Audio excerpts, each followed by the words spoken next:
शरण रख महाबाहु सकाळु जगन्नाथ स्मरण कर शଯ୍या त्याग कले।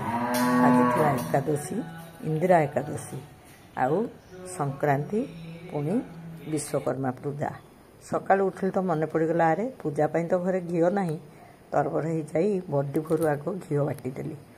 घी बाटिला बेले भाविली घी तो हो गला आउ ए दही पानी कौन करी एत गुड़े दही पानी पिठा पिठा टी करदे घरे भी पिलाने खाया भल पाइबे।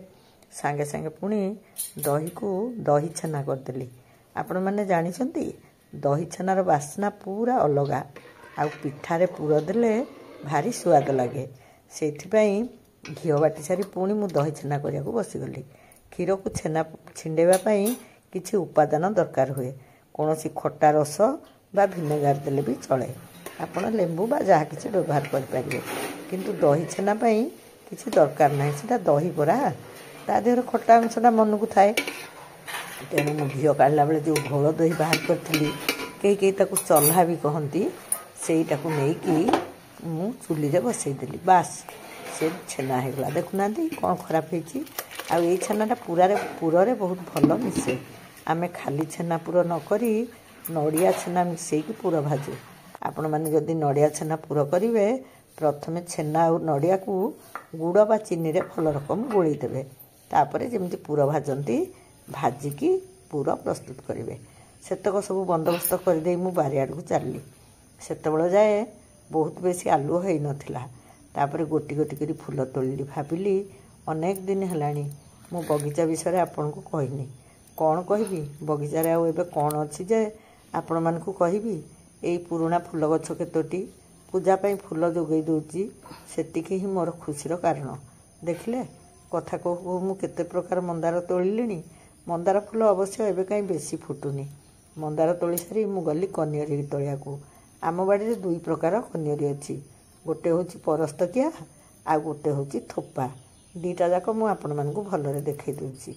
एबे तो कौन यही फूल परी केते रंगर फूल बाहरलाणी हेई कौ कौ देखला बेलू बारहा पशिकी बारिकी पूरा हल कर।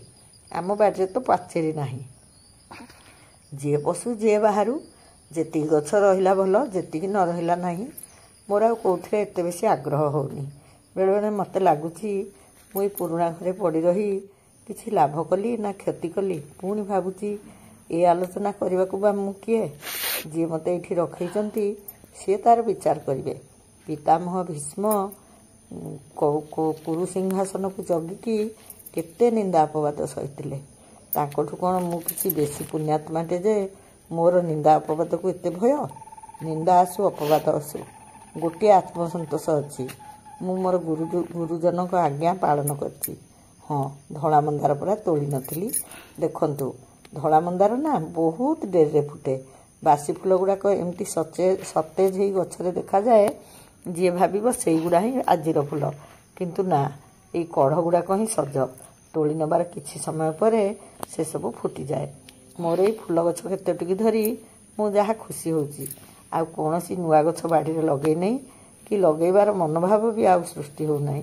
एक तो मते बयस है दुई रे एते बड़ खोलामेला बारी रे अଯଥା परिश्रम करी मु बा कौन पाइबी।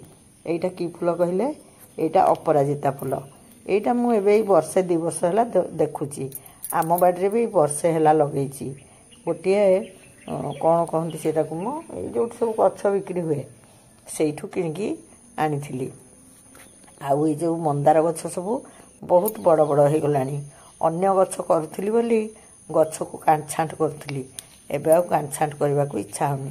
ये थोपा गछरे ए वर्ष बहुत फूल फुटुला।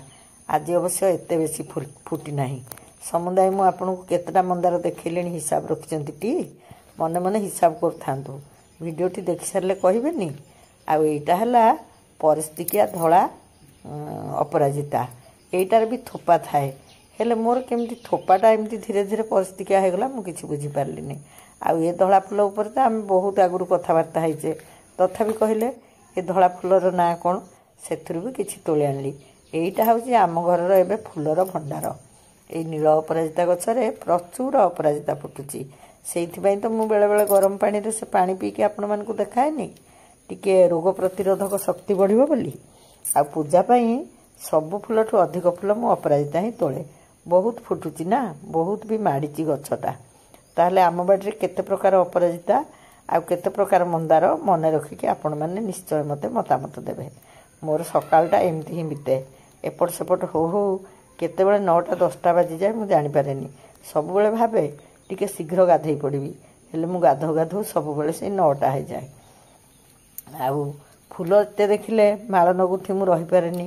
ଫୁଲ ଅଧିକ ହେଲେ ମାଳଟିଏ ଗୁନ୍ଥିବାକୁ ବସି ପଡ଼େ। ଯେଉଁ ଫୁଲ ଅଧିକ ଥାଏ ସେଇ ଫୁଲରେ ହିଁ ଗୁନ୍ଥେ। ହଁ, ଆଉ ଗୋଟେ କଥା ପଚାରିବାକୁ ଭୁଲି ଯାଇଛି। ଏବେ ମୁଁ ବହୁତ ଶୀଘ୍ର ଉଠି ମାଳ ଗୁନ୍ଥୁଛି। ଏତେ ଶୀଘ୍ର ମାଳ ଗୁନ୍ଥା ଲାଇଭ୍ କଲେ ଆପଣମାନେ ଦେଖିବେ କି?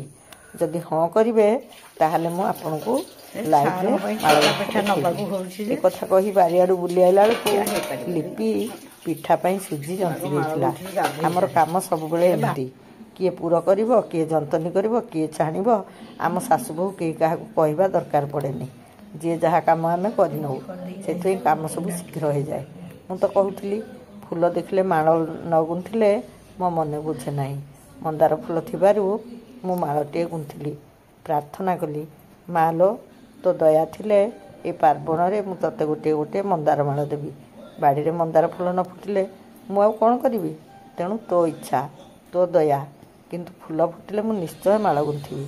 ସେଇଥିପାଇଁ କହିଲି ଏସବୁ କାମ ମୁଁ ବହୁତ ଶୀଘ୍ର କରିଦେଉଛି। ଆପଣମାନେ ଯଦି ଏତେ ଶୀଘ୍ର ଲାଇଭ୍ କଲେ ଦେଖିବେ, ତାହେଲେ ମୁଁ ସେଇ 6ଟାରୁ 7:30 ଭିତରେ ଫୁଲ ଗୁନ୍ଥାର ଲାଇଭ୍ କରିବି। ଆପଣମାନଙ୍କ ଇଚ୍ଛା, ମତାମତ ଦେଲେ ମୁଁ ଯେକୌଣସି ଦିନ ସକାଳୁ କରିବି। ଦେଖିଲେ ଆଜିର ମାଳଟି କେମିତି ହେଇଛି। ଏଇଠି ମନ୍ଦାର ଆଉ ବେଲପତ୍ର ମିଶେଇ ମୁଁ ମାଆଙ୍କ ପାଇଁ ହିଁ ସ୍ୱତନ୍ତ୍ର ଭାବରେ ଗୁନ୍ଥିଛି ପାର୍ବଣ ଚାଲିଥିବାରୁ।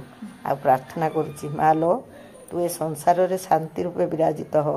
ଏ ସଂସାର ଏବେ କେତେ ଅଶାନ୍ତ। ଶାନ୍ତି ଆସିଗଲେ ଅଭାବ ଥାଉ କି ସ୍ୱଭାବ ଥାଉ, ମନ ଶାନ୍ତ ରହିଲେ ସବୁ ପ୍ରାପ୍ତ ହେଲା ପରି ମନେ ହୁଏ। ପୁଣି ଟିକେ ଗୁହାଳ ଆଡ଼ୁ ଦୌଡ଼ିଗଲି। ତରତରରେ ମୋର ଚଷମା ଖୋଲିବାକୁ ମନ ନାହିଁ। ମୁଁ କ'ଣ ଗାଈମାନଙ୍କୁ ଦେଖିପାରିବିନି ଯେ ଚଷମାଟା ମାରିଛି? ଗୁହାଳ ପହଞ୍ଚି ଜାଣିଲି ମୁଁ ଚଷମା ପିନ୍ଧି ପଳେଇ ଆସିଥିଲି। ତରବର ହେଇ ପୁଣି ଗୋଟେ ଆଡ଼େ ବାହାରି ପଡ଼ିଲି। କେଉଁଠିକି କହିଲେ? ମୋ ପ୍ରିୟ ଜାଗା ଯେଉଁଠି ପାର୍ବଣରେ ପୂଜା ଚାଲିଛି। ଏମିତି ଟିକେ ଯିବାକୁ ସୁଯୋଗ ପାଉଛି ବୋଲି ମୋ ମନଟା ବହୁତ ଖୁସି ଅଛି। ଆଉ ସମସ୍ତଙ୍କ ପାଇଁ ମାଆଙ୍କ ପାଖେ ମୁଁ ପ୍ରାର୍ଥନା କରୁଛି। ଏବେ ଯେଉଁଦିନ ଯଦି ସିଆଡ଼େ ଯିବାକୁ ସୁଯୋଗ ପାଇବି, ହୁଏତ ମୁଁ ଭିଡ଼ିଓ ପକାଇ ପାରିବିନି। ଭିଡ଼ିଓ ପଡ଼ିବା ନ ପଡ଼ିବା ବଡ଼ କଥା ନୁହେଁ। ଆମମାନଙ୍କର ଚିନ୍ତାଧାରା, ଯେଉଁ ଚିନ୍ତାଧାରା ନେଇ ଜୀବନ ସାରା ଆଗେଇ ଚାଲିଛି, ସେଇତକ ହିଁ ଆମମାନଙ୍କ ଭିତରେ ଆମର ମାନବିକତା ଜାଗ୍ରତ ହଉ। ଫେରିଲା ବେଳେ ଦେଖିଲି ବିଶ୍ୱକର୍ମାଙ୍କର ମେଢ଼ଟିଏ ହେଇଛି। ଓହ୍ଲେଇକି ପ୍ରଣାମ କରିବାକୁ ଆଉ ବେଳ ନଥିଲା। ସେଇ ସମସ୍ତଙ୍କର ମଙ୍ଗଳ।